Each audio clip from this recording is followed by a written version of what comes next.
Welcome into the Husker247 Podcast. I'm Mike Schaefer, joined by Michael Bruntz, Brian Christopherson, and we are going to dive into a couple different things related to Nebraska football today. But we will start with the latest, possibly last, transfer portal addition conversation. I mean, we don't know yet that Rocco Spindler is joining Nebraska's roster, but it is looking good as it is getting late in making a decision as to what could happen with the former Notre Dame offensive lineman. And so let's just jump into that conversation.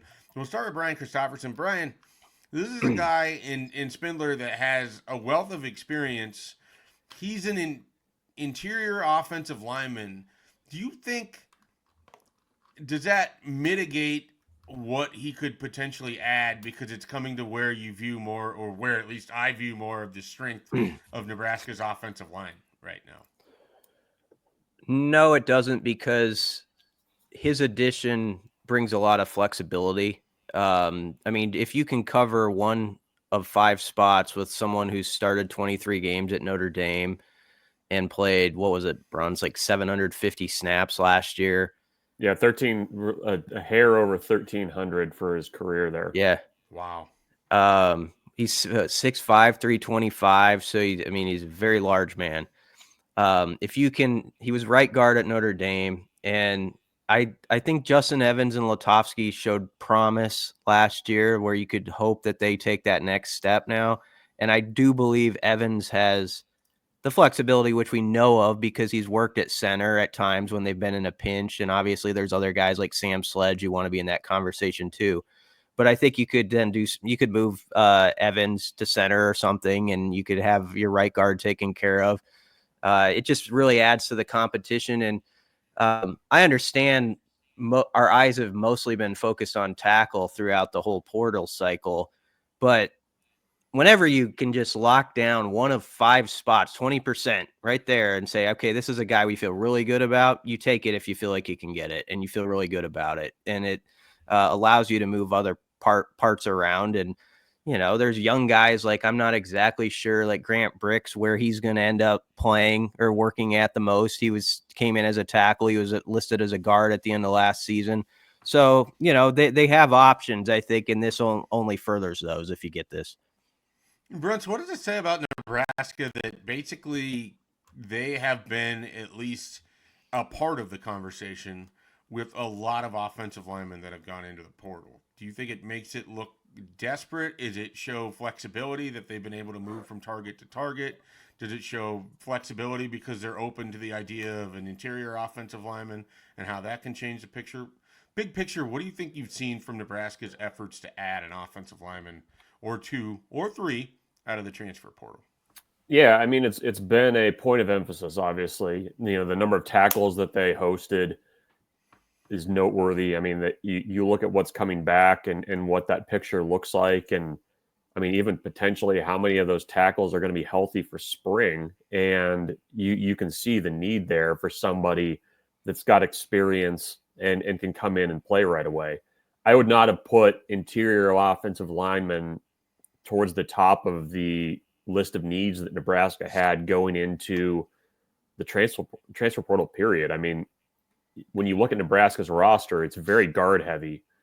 And I think what this probably does, if things continue where it seems like they're headed, this allows you to buy a little bit more time for some of those guards that I don't know that they're quite ready. Certainly Lutovsky is going to be a big part of the picture next year for Nebraska. But Turner Corcoran, he's coming back, but how healthy is he? Is he finally going to make the move to guard, the heralded move to guard that we've talked about year after year? And that feels very pointed in my direction. No, I mean, everybody. We've talked. It's a valid conversation. We've had literal podcasts about that idea. Yeah.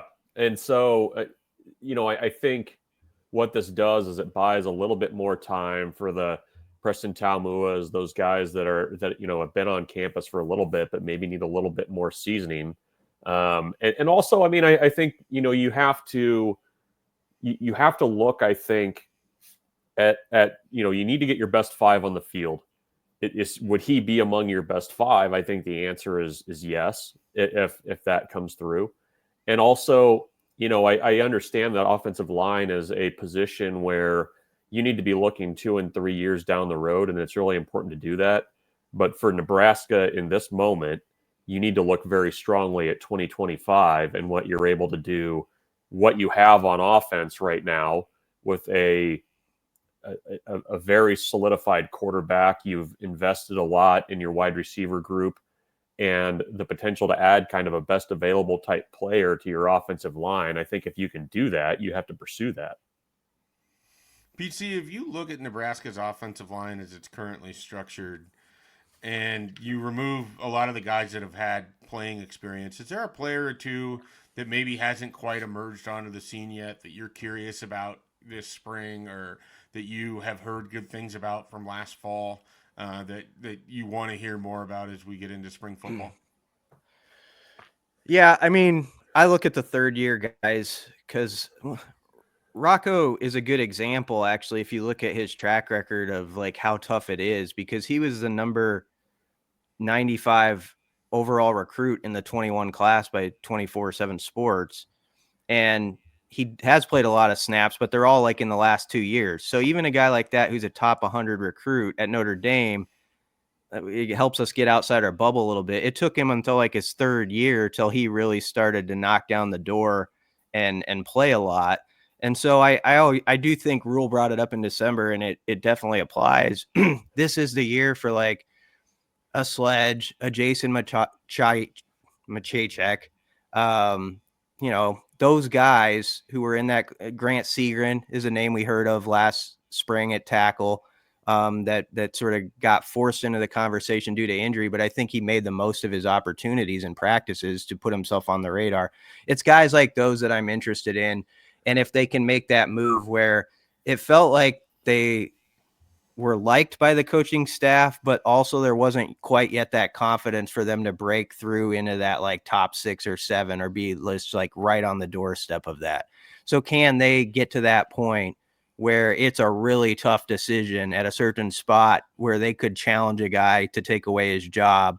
That's a big thing, because that's where this program needs to be. They need to get to the point where you feel like you have like 9 or 10 guys, not that you're just playing with that rotation, but you feel like they're very close. Like 10 guys are right there, where the second 5 are very close to the first 5. And I think there's still a gap there. And so that's what they got to close this spring. Bruntz, a big part of this conversation is also Donovan Raiola. He's now in his 4th year as Nebraska's offensive line coach, 3rd year with Matt Rule as the head coach, his 3rd different offensive coordinator, arguably his 3rd different offensive system with Dana Holgorsen. What do we kind of make of what we know about Donovan Raiola, what we've seen and heard from the players that he's put out onto the field and the performances? I think if you were to sum it up, 2022 was atrociously bad. And then it got a lot better in 23, and 24 felt like more of an extension of 23, maybe not as strong, but pretty good overall. Where do you think things are at with Donovan Raiola, who is one of the more veteran coaches Nebraska has at this point? It's an interesting kind of arc, because I don't put too much of 2022 on his tab. I mean, that was a tough year with the firing. I don't know that the offensive system that they were trying to run meshed with what they were doing. Like it was just a total, fire drill. Dumpster fire. Yeah. And 4 games or however many games in, and you're, going to a new head coach. That's a tough place to be. It's an interesting group though. I mean, like Brian's correct. I mean, you kind of have that first recruiting class that they had with Matt Rule. That group is going into its 3rd year. And for the most part, I mean, that group has been blocked by veteran guys. I mean, I think it's kind of would be tough to find somebody to supplant like a Bryce Benhart, who got better over the last couple of years. I think. Careful. I know. Careful. You're going to get accused of praising Bryce Benhart too much. I know. I'm just saying. there was improvement there.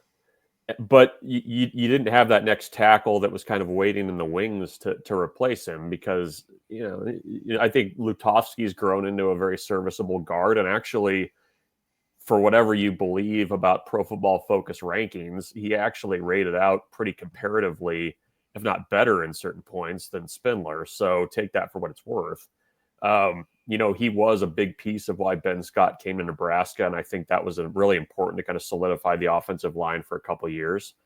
And I mean, you could make the argument that Justin Evans has developed pretty nicely for a guy that was a little undersized when he got to Nebraska and was, maybe playing out of position a little bit. So it's still, I think the jury's still out, but now you're finally getting to that point where you need some of that next group to step up. And you're also doing it in the context of a 105 cut down, where you can't afford to carry just a bunch of linemen that, might work, might not, that also kind of enters the conversation a bit, where by year 3, you need to have a pretty good idea of where guys are. Like if you don't by that point, it might be time to cut bait, or, it's just not going to work. So that's just kind of the realities of what they're working on here. That's a long-winded answer to say that I think things have gradually moved in the right direction. I do think that group will benefit quite a bit from Dana Holgorsen calling plays, because I think you saw in those last 4 games an offensive line that was more fluid, more functional with what was being called than what we saw earlier in the season. Definitely think you saw that in the Pinstripe Bowl, though I don't know how much of that was they didn't have to go against Boston College's best pass rusher. It was a little bit different of a situation. But I thought even against Iowa, they did a pretty good job for the most part. Obviously the way that game ended, not so much, but did a pretty good job for the most part against that Iowa defense. And so I do agree with you.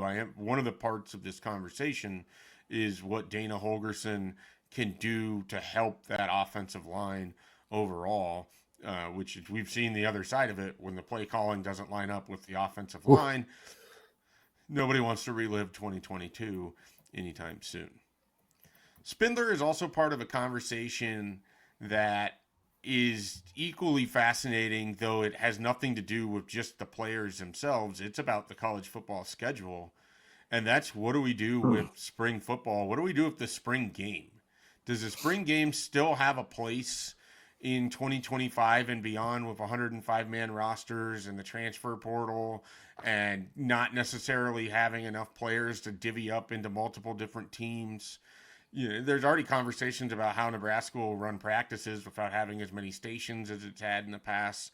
How do you make sure that guys get the amount of reps that they're supposed to? Spring football is a little bit under fire here in early 2025.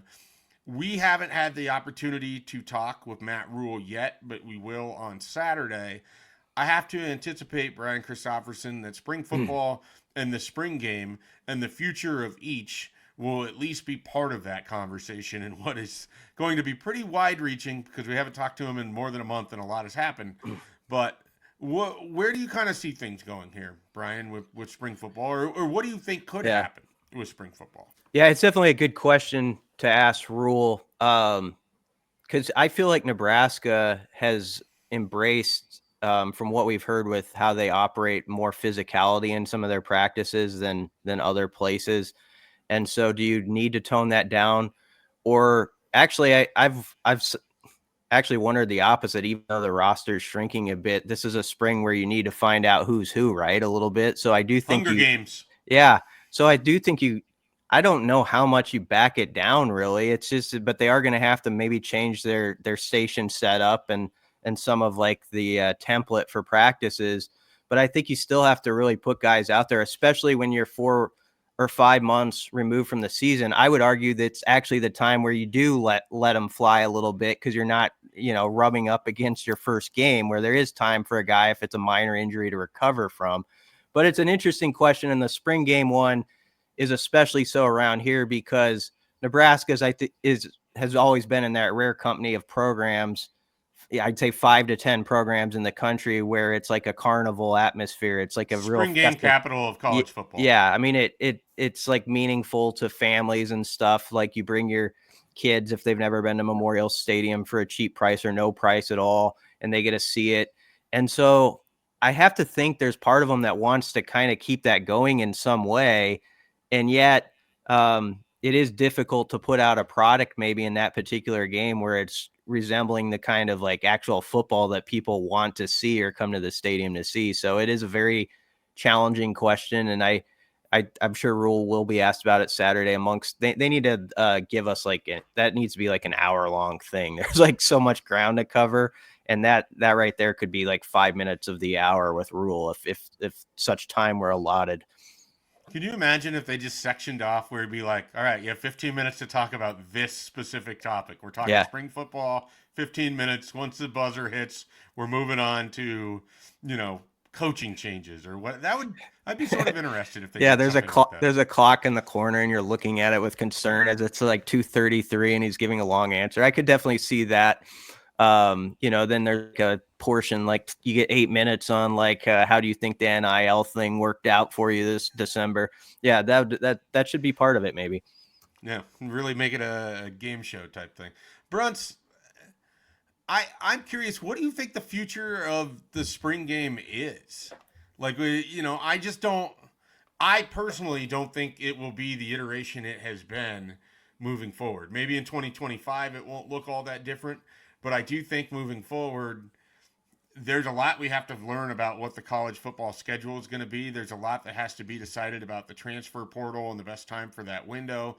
And there's really big discussions to be had about should this be more viewed as like a mini camp or OTAs or things of that nature, and less of you get 15 practices, do whatever the hell you want in those 15 practices. It ends in front of 70,000 people. Yeah, it's an interesting conversation because I think that Nebraska's unique, that you have to kind of strike a delicate balance on the traditional aspect of it. Like there are a lot of people and there would be a lot of disappointment, I think, if there was if there was not some kind of tentpole event at Nebraska in the spring. Is that a scrimmage? Is it whatever the hell the Pro Bowl is now with flag football and game, like there might be other options for kind of what that looks like. Because, I mean, you have to remember that, and I think people forget this. Yes, there's the atmosphere, but for the coaches, that's essentially just a practice. Like they have seen more in the previous 14 practices and learned more than they do in that red-white game. Like they're just hoping that guys make it through healthy, that, it's a little bit of the Marge Simpson thing. You're just hoping that everybody has a good time and nobody gets hurt. Like that's where you're at. And so I could see it looking much different. You've seen schools kind of go that way already as it is. I mean, Minnesota kind of did that with a closed door type event. I think other schools have kind of trended that way as well without it kind of looking like real football. Nebraska's sitting at about 130 players right now. So maybe there's not the danger of that this year and having that. But part of the conversation too, I mean, you have to, whenever you have to set your 105 is going to be really important going forward. Right now it's in the fall for fall camp. Would Nebraska be able to carry 120 or teams be able to carry 120 and have to cut down after the spring? That's an interesting conversation going forward. It doesn't feel like any of this is finalized because, as we've learned from the NCAA, it's going to change because rules go into effect. You have effects from those, and then everybody course corrects when it doesn't go like they thought. And I think the other piece too is there's probably a hell of a lot of coaches that don't want to broadcast a spring game, essentially allowing other schools to scout their players for free and have that spring portal period too. So that's another piece of the conversation is like, if you've got a freshman wide receiver that's just tearing it up, I don't know that I'd want to be putting him on TV in front of everybody, just inviting text message and tampering, which we know doesn't happen. Well said. Let me throw a couple things at you guys, and you tell me which of these seem interesting or which of them seems like total non-starters, and take that idea and throw it out. Never mention it ever again. What if instead of the spring, because I agree with Bruntz in the sense that there has to be a sort of a big tent type thing that allows the fans access, because that's the expectation of Nebraska football with spring.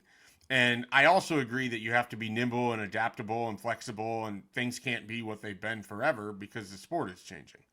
So what if you moved Fan Day to a spring event where, you allow people to get down onto the field, and, maybe there's a little bit of a presentation or something that happens before, but then you have your Fan Day event at that point.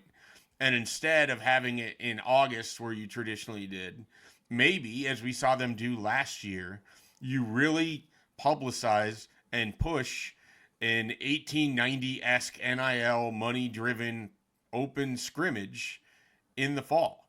Like, would that not attack a lot of, or open practice? It doesn't even have to be a scrimmage.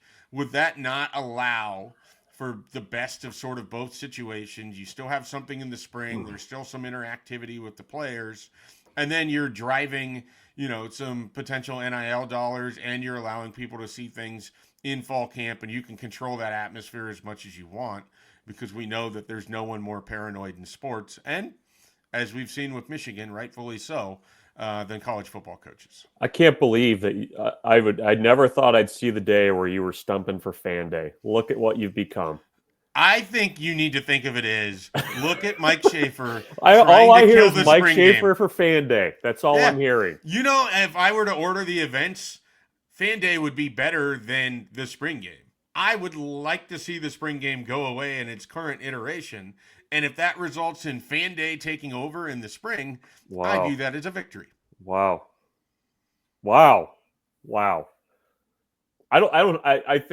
I think your idea about something in the fall like they did last year, I actually thought but you have to publicize it. Right. Like it was kind of a late ad. And I think if you do that with the idea that, hey, on August, whatever, we're going to have this practice. We're selling tickets for it. The money's going to NIL. You're going to get the opportunity to see what is actually the team moving forward into Arrowhead on August 29th or whatever day that is. To me, that's sort of the idea, the concept. Like that's the pitch, and you're replacing the spring game with a fall game, if you will, or a fall practice.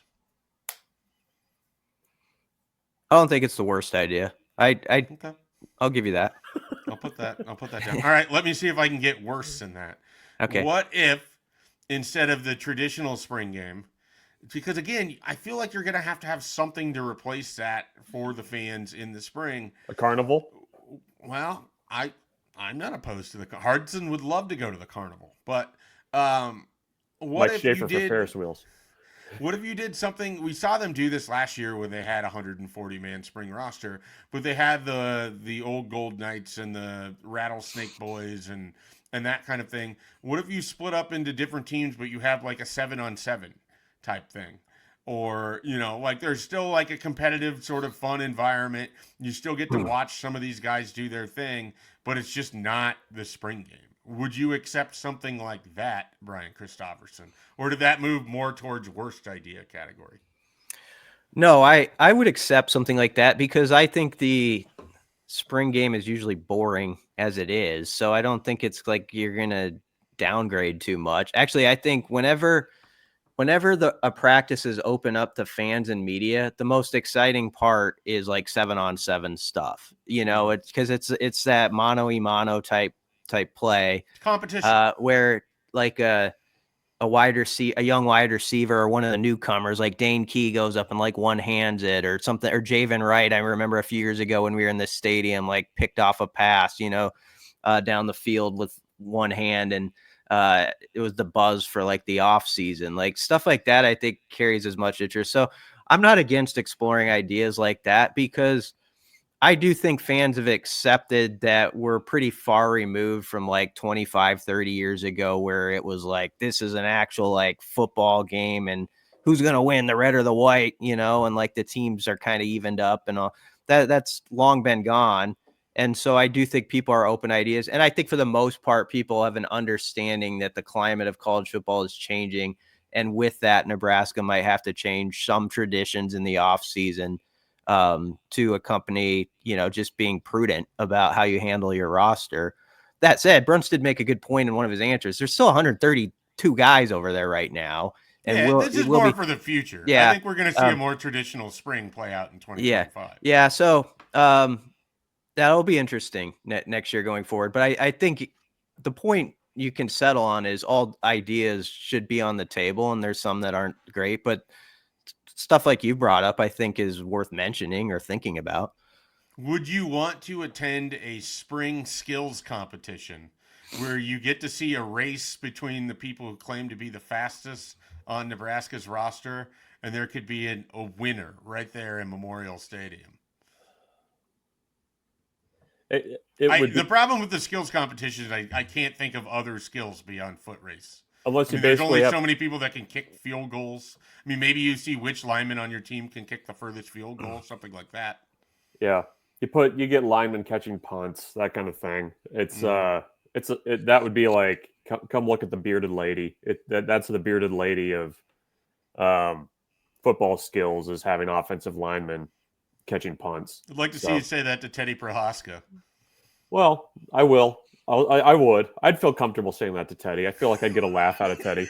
He's pretty good-natured. I picked the least threatening offensive lineman imaginable. And as soon as I said it, I was like, okay, well, I could have went here. Oh, I took the nicest possible guy. Okay, great. I was like, I would want to tell Teddy that. I'd see if I get a laugh out of him. No, I think you got to do something in the spring, whatever that looks like, whether that's 7-on-7 or even if you do if you make that 15th, what was previously the spring game, if you make it an open practice and just do more of like a traditional practice, I think you get people to turn out for that. Like if you made kind of an atmosphere around it too, and put some planning into it, I could see where you could almost do one of those, one in the spring and one in the fall. I think you'd actually get a pretty decent turnout for it. What? Okay, here's the last idea, and I think it's the least liked by everybody, but I'm going to throw it out there. What if you went to Adidas and you're like, all right, we can't do a spring game anymore, but this was a big recruiting weekend for us. Can we create a 7-on-7 event and invite the best players around the country and best teams and have something called Mayhem at Memorial? So then you have all of these recruits that are on your campus at Memorial Stadium competing in a 7-on-7. Nebraska's fans, desperate for any kind of football and access inside the stadium, show up in droves, providing the biggest 7-on-7 atmosphere in the college football circuit. Worst idea so far. I don't hate it. Would you be able to get people there? Like, would you get players there? Yeah. I mean, that's where Adidas funneling money to the 7-on-7 teams, which already happens. But now it happens for you at Memorial. I mean, they'd be able to buy their flights and they could come in, and Nebraska could really try to build this into sort of a recruiting event. I don't know if regulations would allow coaches to be around for that or not. That would be the one thing there, but you would at least provide something for the fans. It's a big idea. Yeah, that's a big idea. I would be curious in year 2 to see how many fans would turn out for a 7-on-7 tournament. Hey, they showed up for Friday Night Lights. They did. They kept showing up for Friday Night Lights. They keep showing up for Friday Night Lights, and that is a lot worse than what this 7-on-7. The difference between all these ideas, though, you're right. The thing in last August was kind of late, an 11th hour idea, so that was part of it. But there was like a few thousand fans there, right? If I remember right. And the spring game has amazingly drawn, like 50,000 or around there routinely. And it just seems like if you don't have that, premise of this is a game, even if it's kind of fake and everybody knows it and there's past history, I just think it's going to be hard to get more than 4,000 people in the stadium for it. I think you have to embrace that. Yeah. Because that era is done. Well, I agree. I'm just saying, I think you'll have to accept that whatever, if there's an alternative, is you're going to really see the number drop, and we need to not make a big deal about it when it does. Like, oh, look at, Yeah. are people getting tired of Husker football? They might be for some reasons, but I don't think that's going to be the example to use when it dropped. Right. And when I say you have to embrace it, I'm not talking about you, Brian Brian Cofferson. Wow. Brian Cofferson. Okay. I'm not talking about you, Brian Christopherson. I'm talking about the fan base at large. Yeah. So much of what happens is we have all these discussions about, oh, this is going away and it's not like this anymore. College football in 2025 has very little relationship to college football in 1995. I think we have to accept that. And until we accept that, it gets really hard to move on from it. And I just don't see a world where in 2027, the three of us on some Saturday in April are going to go watch Nebraska practice against Nebraska with 65,000 fans. I just don't think that happens anymore. Yeah. And how they move on from it is going to be really critical, because I think you have an opportunity to be creative. I think you have an opportunity to do something different. I think you have an opportunity to utilize the fact that people care more about spring football here than they do in 99% of other places in the country. So rather than lament what isn't going to be there anymore, find a way to spin it in your direction, or to do something new, or to keep trying. I think the worst thing you can do is to keep putting a stale product together every spring for the sake of having a drug pledge, a drug-free pledge, big difference, and the ability to see the seventh offensive lineman in the fourth quarter. I just think they have to be able to move forward, and I don't know what that is. And naturally, me throwing these ideas together 5 minutes before we started a podcast is probably not the best route to it. But I just think we all have to be open-minded as to where this is going to go. No, I agree. I agree with all of that. I'm just saying, when it does happen, which it will happen, people need to not lose their crap, because the numbers have dropped and all that stuff. It's weird, because I agree the spring football game is pretty stale. I think a lot of things about this program is stale. The Friday Night Lights is stale. Yeah. It's hard to get fired up for, and yet I'm amazed. People have seen that it's not kind of boring. It still gets 45, 50,000, and so that's been incredible. But yeah, they do need a fresh idea with the times. And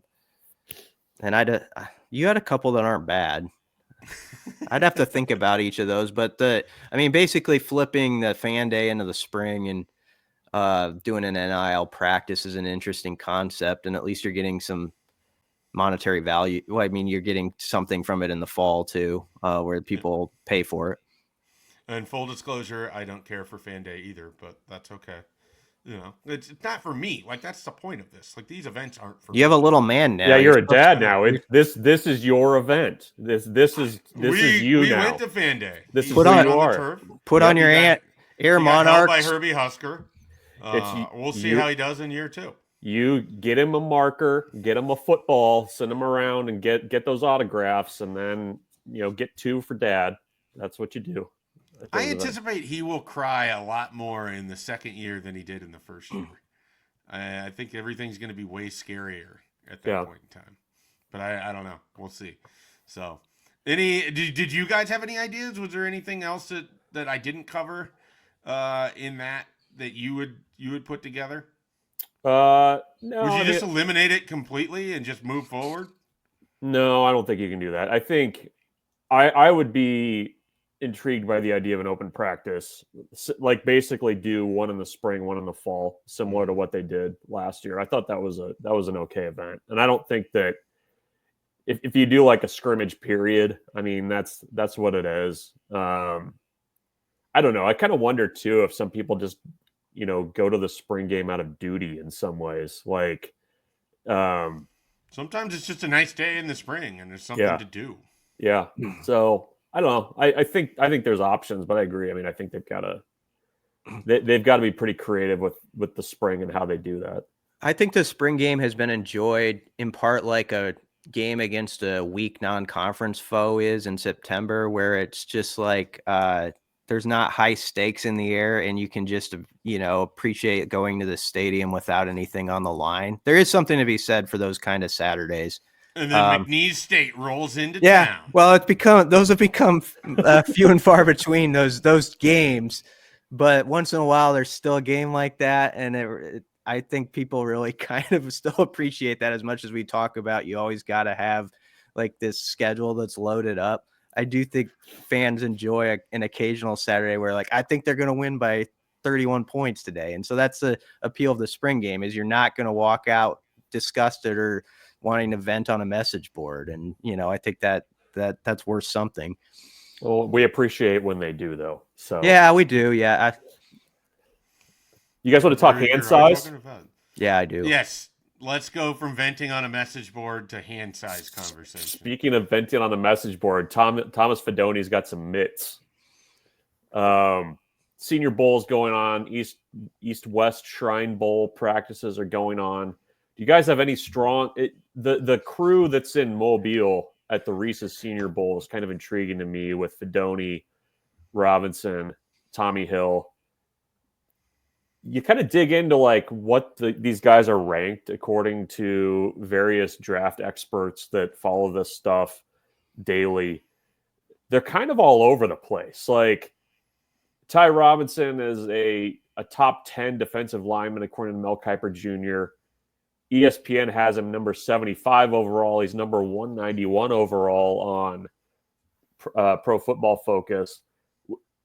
Out of that crew, who do you guys think ends up the best, looking the best by the time the draft is over? Like, are all three of those guys getting picked? It's fascinating you started with Ty Robinson, because I think he's really difficult to decide where he's going to fall in the draft. Like I kind of feel there's certain teams where he's going to fit better than other situations. So it's like going to be dependent on, does those teams have the need? Are they up for this pick? Because he's probably a day 2 talent, but he might end up falling to day 3 just based on the sort of right fit for him. And he is someone that I think could have a nice long, career in the NFL. But I also think it's going to be really dependent on what team he lands with, because I just don't know what he looks like if you move him inside as an interior defensive tackle. Like, do you think Ty Robinson is as good there versus if he's a 3-4 defensive lineman?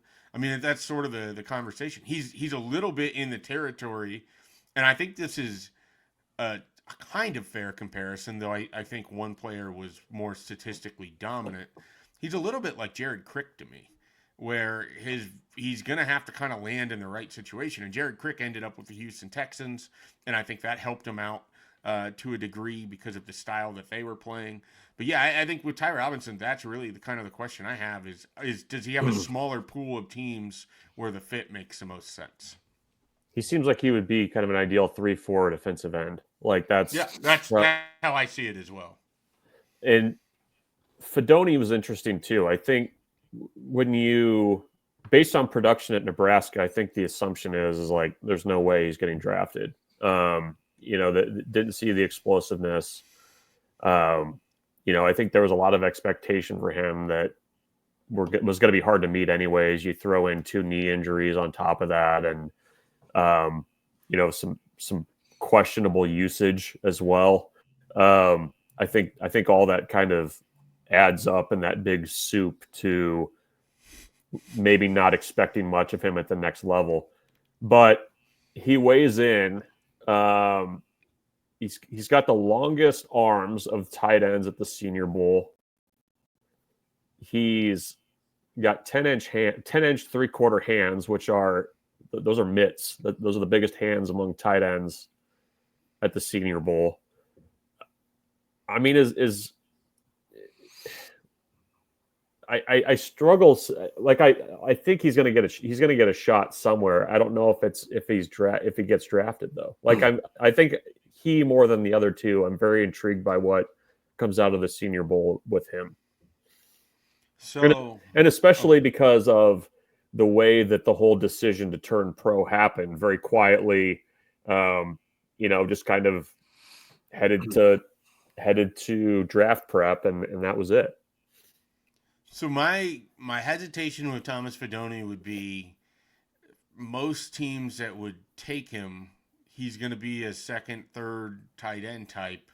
Those guys have to be able to block on the line of scrimmage. They have. You got to be Jack Stoll. You got to be. I mean, we joke, but that guy's had a hell of a career because he's a hell of an inline blocker. I remember you and I laughing very hard at his senior year production because we're talking about like a guy that was, or junior year production that Texas desperately wanted, Nebraska desperately wanted, someone else desperately wanted. And he had like 3 catches because they just ran the ball at his high school all the time, and he was a hell of a blocker. And I don't know if Fidone's skill set is one where someone's going to look at this guy and be like, all right, well, we have a guy who can help us as a pass catcher, but he's got a lot of work to do in order to move these bodies. And we want to invest in him as our third tight end on an active roster, even though he's could be a little bit of a liability in some of those short yardage plays off the edge. And I just don't I feel like he's going to end up as like a favorite practice squad guy because of how he can sort of play down the field or with those hands. And I think he had a better 2 years than he gets credit for. I think what happens is he gets dinged for the struggles that he had as a blocker.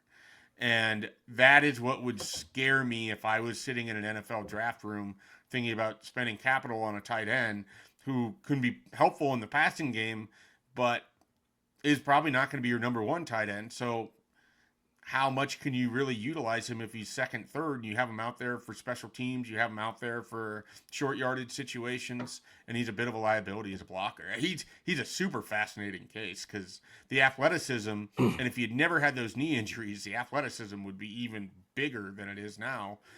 Shows you that he's someone worth taking a chance on, but the blocking is what would scare me if I was an NFL team. BT, sorry, I hope I didn't cut you off there. No, you guys covered that well. I was just looking because I was actually writing about it because Bruntz every week does during this NFL season does like how the Huskers fared, and so I was counting how many names you had down in week 18, the former Huskers in there, and there was 21.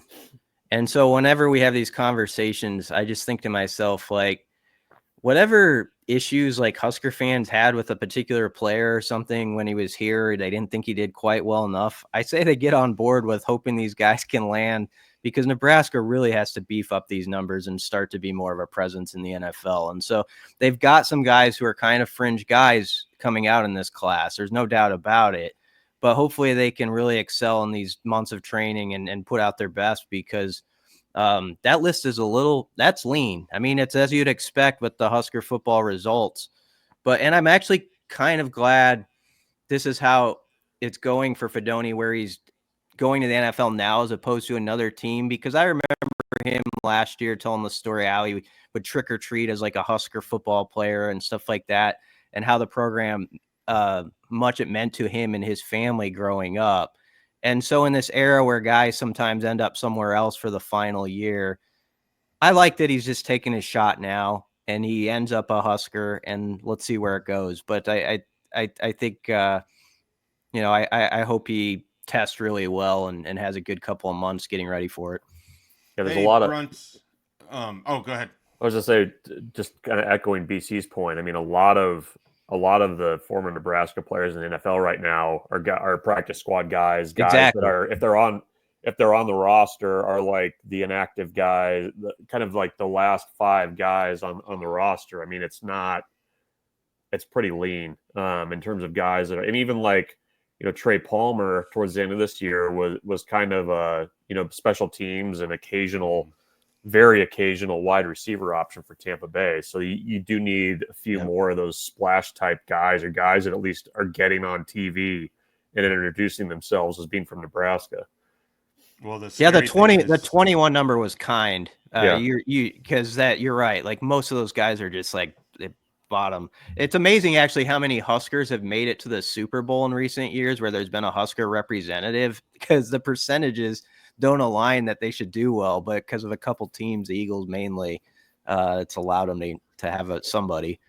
Well, and it's worth noting that two of the most visible former Huskers, besides Cam Jurgens, as Tom Brady would call him, Levante David and Amir Abdullah, are up there in their careers where, you know, we don't know if Levante is going to be back next year and what Amir Abdullah's role is going to be and everything else. So they certainly need a run of visible Nebraska players to be able to push that. I want to finish with Nash Hutmaker real quickly. What have you been seeing, you know, online, Bruntz, with him? He's at the East-West Shrine game. Is that where Nash is at? Yeah.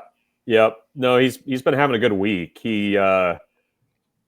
I think there's a lot to like there as kind of a fringy type guy. Like I would imagine that if he's not going to be drafted, he's going to be a pretty sought after undrafted free agent just because, you know, he's finally healthy, I think, which he was not at all during his senior season.